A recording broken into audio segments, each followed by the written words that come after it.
Sa videong ito, gagawin natin to.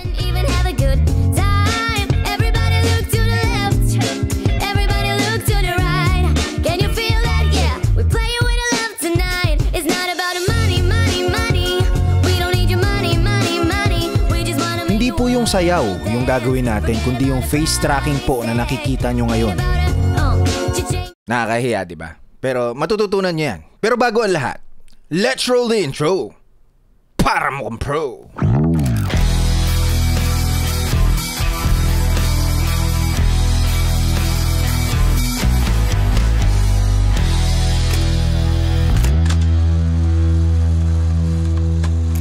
Hey, what's up guys? Ronaldin Shaw and po, maraming salamat po sa pagbabalik nyo dito sa channel ko. Yes, si Kuya Ray po ito, no? Hindi po si John Ryan. Nakaitim po ako.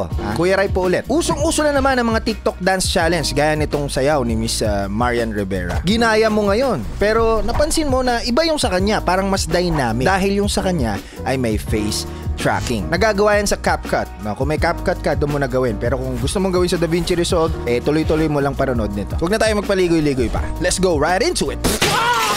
Okay, so nandito tayo sa DaVinci Resolve. Ang una natin gagawin is of course import our materials. Huwag kayong burara, sabi na John Ryan. Ayan ang footage natin, ang music natin, and ang timeline natin. Pero gagawa tayo ng bagong timeline. Right click, create new timeline. Depende sa kung anong gusto nyo, no?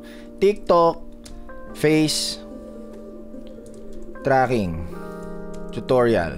Uncheck natin yung project settings and then create. Now, I'm going to get my footage and hahanapin ko yung pinakamagandang take, which is ito. Yan. So, pupunta tayo dyan.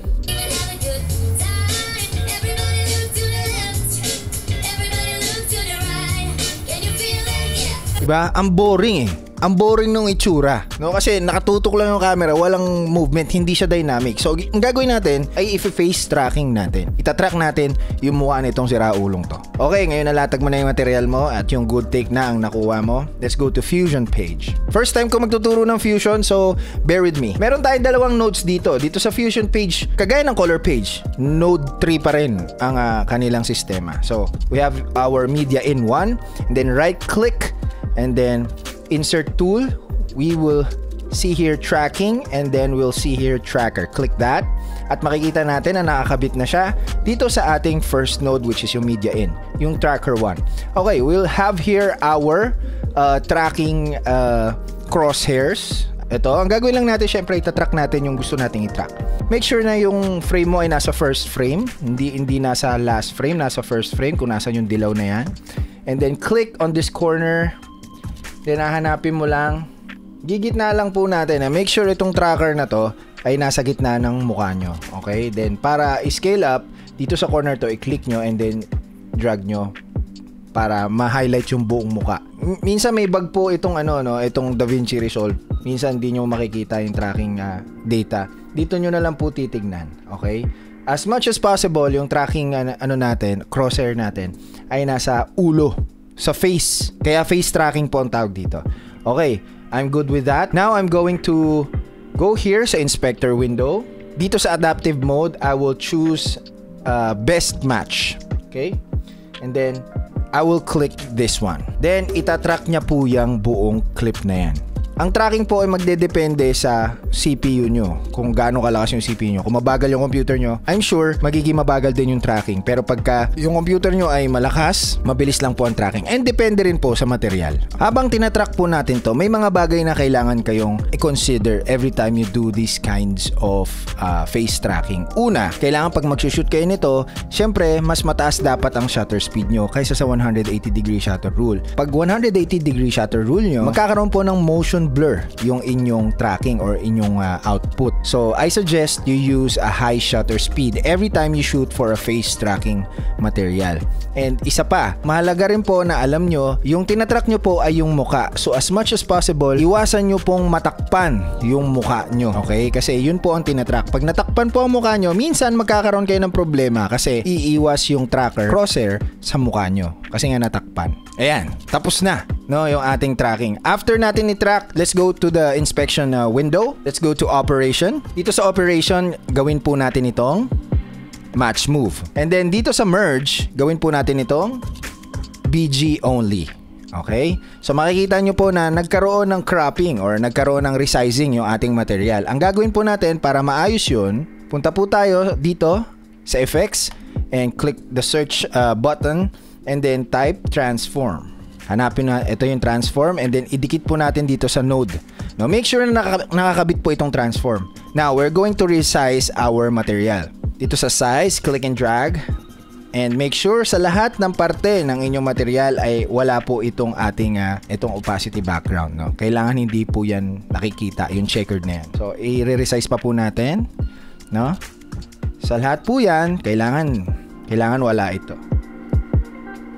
Isa pa pong mahalagang detalye, pag nagsushoot po kayo ng ganito, make sure na wide angle po yung inyong material. Naka-wide po kayo. Mataas ang headroom at as much as possible, naka-wide nga kayo. Pag wala kayo halos headroom, magkakaproblema po kayo sa resizing and magka-crop po yun sa inyong output. So, make sure na maluwag yung framing nyo.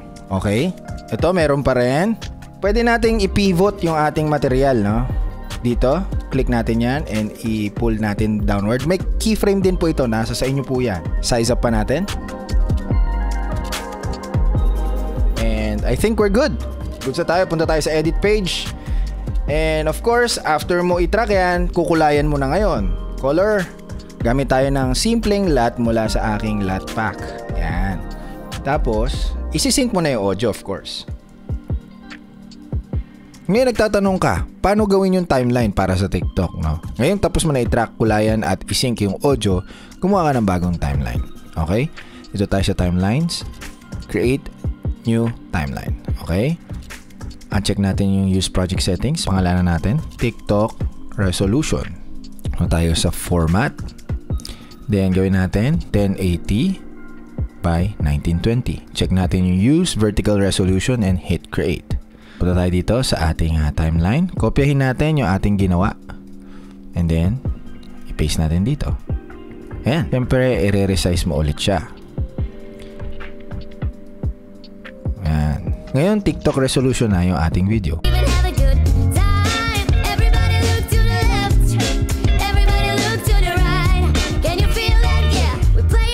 And then, of course, i-export mo na siya.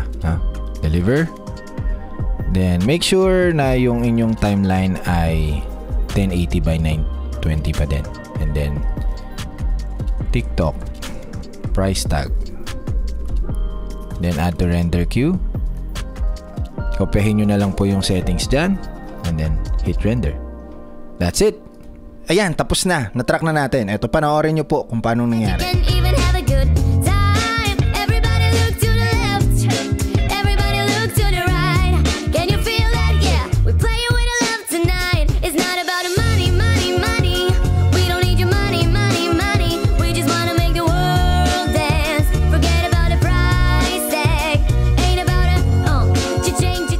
Napakabilis lang, di ba? Napakadali lang, no? Ngayon, pwede mo nang gayahin si Marian Rivera para maging dynamic din ang videos niya. Napakabilis lang. Sana may natutunan ka. If you like this video, please give it a thumbs up. Subscribe if you haven't already and click that bell as well. Once again, this has been Ryan Adensyal. Thanks so much for being here and see you in the next video.